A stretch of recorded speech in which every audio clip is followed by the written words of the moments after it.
রহিম।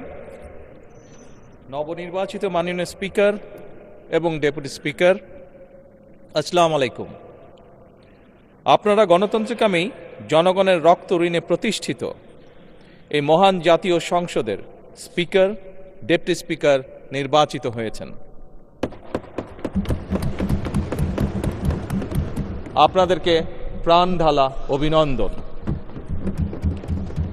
আজ থেকে আপনারা আর কোনো দলের নন, এই মহান জাতীয় সংসদের স্পিকার। আজ থেকে এই মহান সংসদের নির্বাচিত প্রত্যেক সদস্য আপনাদের চোখে সমান। আপনারা এই সংসদের অভিভাবক। মাননীয় স্পিকার, গত ১.৫ দশকের বেশি সময় ধরে সকল গণতান্ত্রিক রাজনৈতিক অধিকার কেড়ে নিয়ে জনগণকে দুর্বল জনগোষ্ঠীতে পরিণত করা হয়েছিল।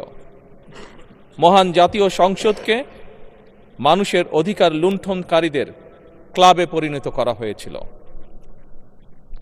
বিগত ১.৫ দশকে যারা নিজেদেরকে এমপি পরিচয় দিয়েছিল তারা কেউ জনগণের ভোটে নির্বাচিত ছিল না।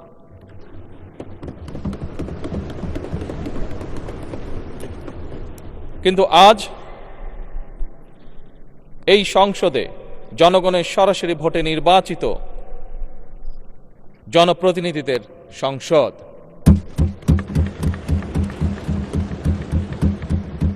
আজকের এই সংসদ বাংলাদেশের জনগণের সংসদ।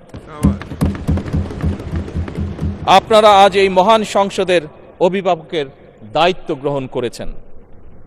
দেশের স্বাধীনতা প্রিয় গণতান্ত্রিকামী মানুষ এই সংসদের দিকে প্রত্যাশা নিয়ে তাকিয়ে রয়েছে।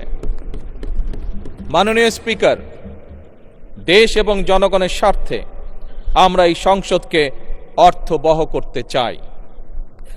বিরোধিতার জন্য বিরোধিতা নয়, বরং শানিত যুক্তিতর্কের মাধ্যমে আমরা এই সংসদকে প্রাণবন্ত করে তুলতে চাই।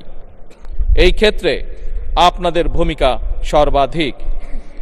এই সংসদের সদস্য হিসাবে জাতীয় সংসদ পরিচালনায় আমরা আমাদের পক্ষ থেকে আপনাদেরকে সর্বোচ্চ সহযোগিতা করব ইনশাআল্লাহ।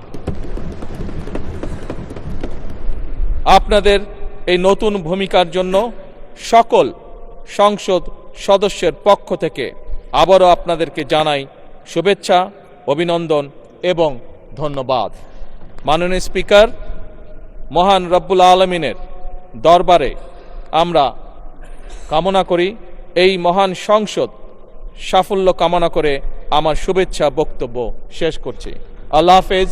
বাংলাদেশ জিন্দাবাদ। ধন্যবাদ সংসদ নেতা।